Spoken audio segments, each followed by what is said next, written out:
Hello and welcome to a final episode of Kicking In with Coach C for the 2011 Pride football season. I'm Diante Richardson, and with new ECAC champion head coach Isaac Collins. How you doing today, sir? Doing great, doing great. That's good to hear. Today we're here to discuss the previous 2 weeks of football, starting with the very disappointing loss to rival Delaware Valley for the MAC championship, a goal set for ourselves at the beginning of the year. Let's check out the highlights.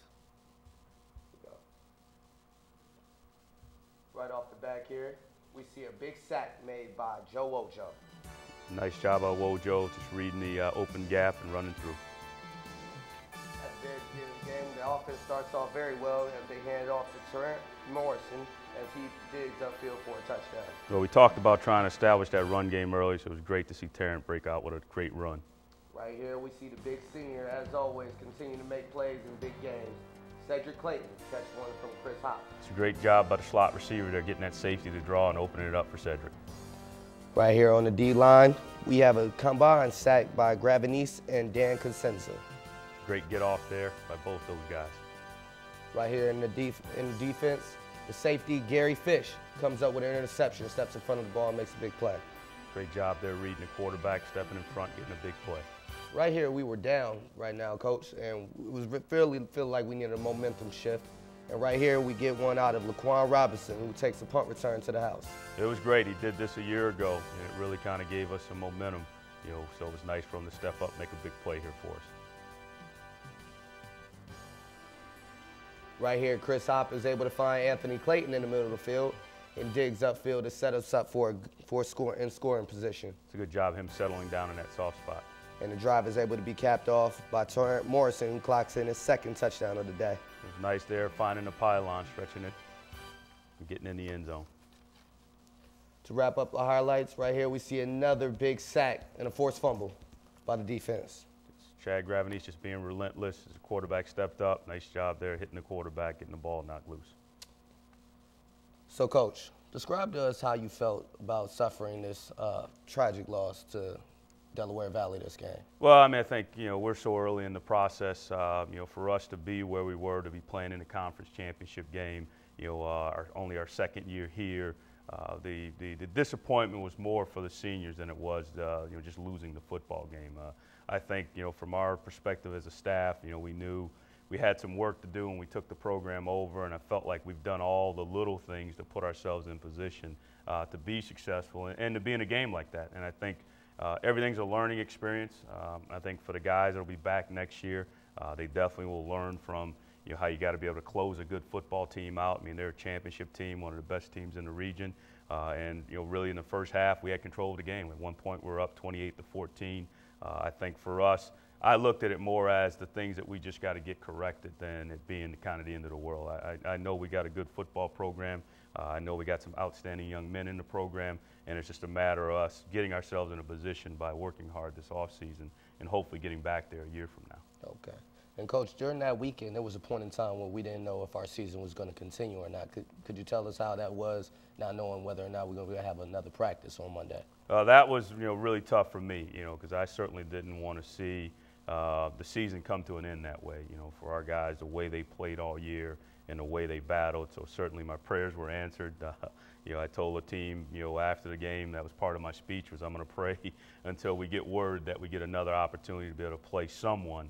And we're fortunate enough that the ECAC thought we did a good enough job this season to be recognized in one of the bowl games. So it was great for our guys. Well, it's excellent that they did. Let's go ahead and get into the players of that game. We'll start here by special teams player of the game, James McFadden. How you doing today, sir? Good. How you doing? It's your second time on the show. How does it feel to be another kicker kicking it in with Coach C? It was good. Thanks for having me. Good. During the game, you went on and had a couple of kicks for 7 kickoffs for 406 yards with a 58-yard average. Who's putting it out there, kid? How about you? How do you feel about the way you fared during the game? I felt pretty good, but first you got to look at the offense. One of the top scoring offenses in the nation, and they definitely give me the opportunity to get a couple kicks in during the game. Okay. Well, preparing for next season right now, you were sharing time with the senior kicker, Breslin, and now he's going to be gone. So, and also our main punter, Kevin, is also leaving. So how do you feel about maybe stepping into the role of punter and doing the full job as kicker next season? Before in my previous years as freshman and sophomore, playing on JV, I also had to do punting and kicking, and it's an awesome role. It's a lot of work, but during the off season, I'm going to train in the weight room and maybe to go to some post-season training camps to perfect my technique for the 2012 season. That's excellent. That's good to hear. We're good. Looking forward to next season.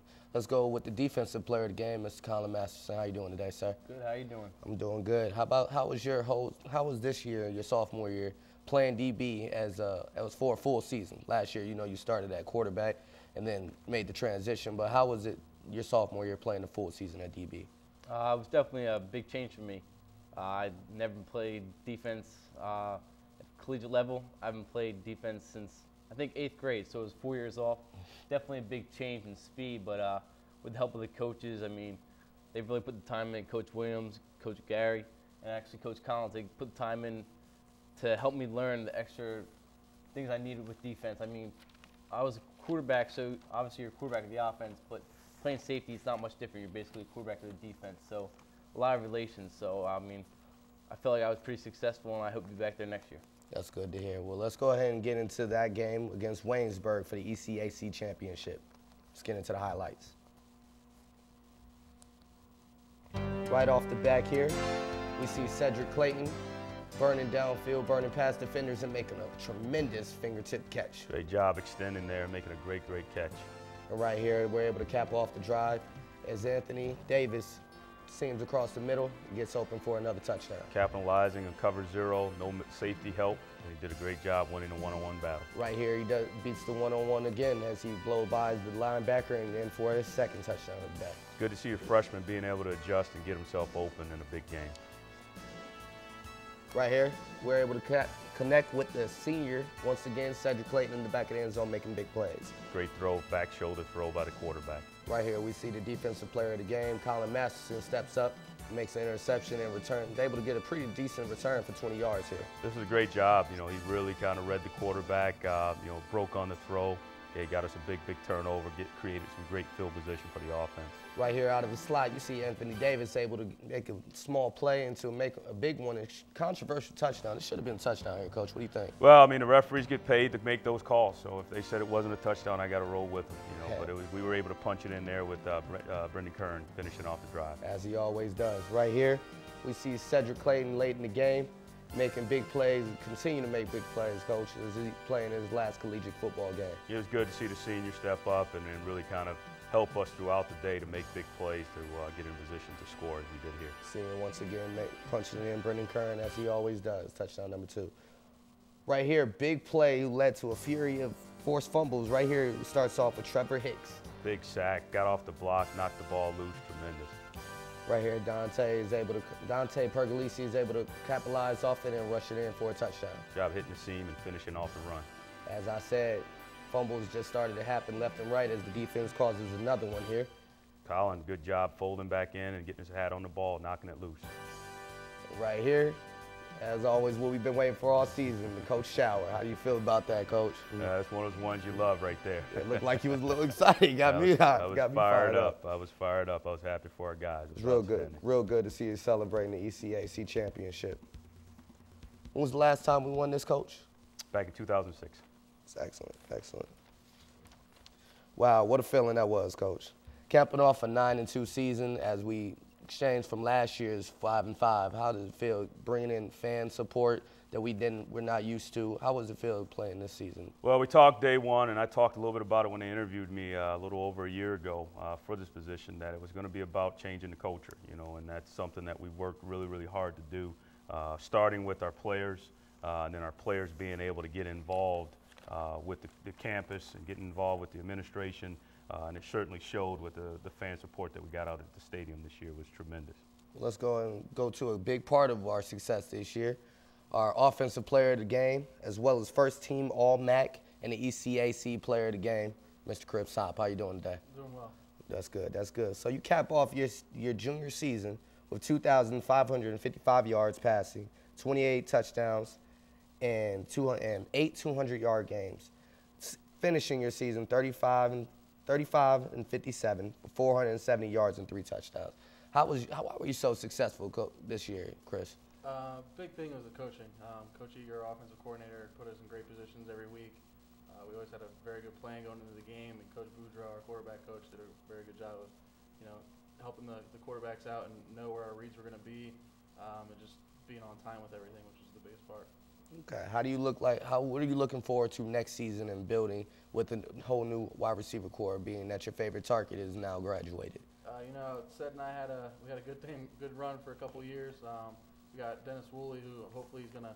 I expect big things out of him next year. He had a good 2 years to sit behind Seth and really learn the offense and learn, how to play the X position. So he had a great kid to learn from, and I really expect big things out of Dennis stepping up next year. So. Well, it was a great season by you, and we thank you so much for your success. Look forward to next year. Over here, Coach Collins, how important was it to send our seniors out the right way, Coach? I think it was very important. I think my first year, that senior class really kind of poured the foundation. I think this year's senior class kind of framed the house for us, giving us the things necessary for us to get to the point where we're 9-2. And I think the challenge for this football team as we go forward, and the challenge for our seniors for next year is, being able to get here is a lot easier than staying here. And I think that's something that we got to work on in the off season. Okay. Well, going into off season, what is your plan for recruiting now that my class are no longer freshmen? What are you looking forward into bringing in the next future freshman class, and what makes Widener a great place for them? Well, I think what makes it great is the people. There's no doubt we got a tremendous academic reputation. Our administration, from the President Harris to VP Baker to Jack Schaefer, our athletic director, I think there's some great things in place for student athletes here. I think the degree is well respected throughout the country. So for us, I think the nice thing for us now is that we have some success on the field to go along with the great tradition off the field. So we're going to continue to recruit, guys of character, young men that are going to believe in the vision that I have for the program and the way we like to do things here, as we say, the Widener way. So certainly as we go forward in recruiting, it's going to be building on. We feel like your class was a pretty good class. The class before you was a pretty good class, and we have outstanding student athletes already here. So for us, it's going to be a little bit more selective this year, I think, in terms of what we're looking for, both from a character standpoint and athletically. But we're excited. We're looking forward to it. We feel we got an easy sell. The university makes our job very, very easy when you can sell academics and you can sell to a young man that you're going to have a tremendous future. There's no doubt that the future's bright here. Okay. Any chance for any guys coming out of Arizona this year?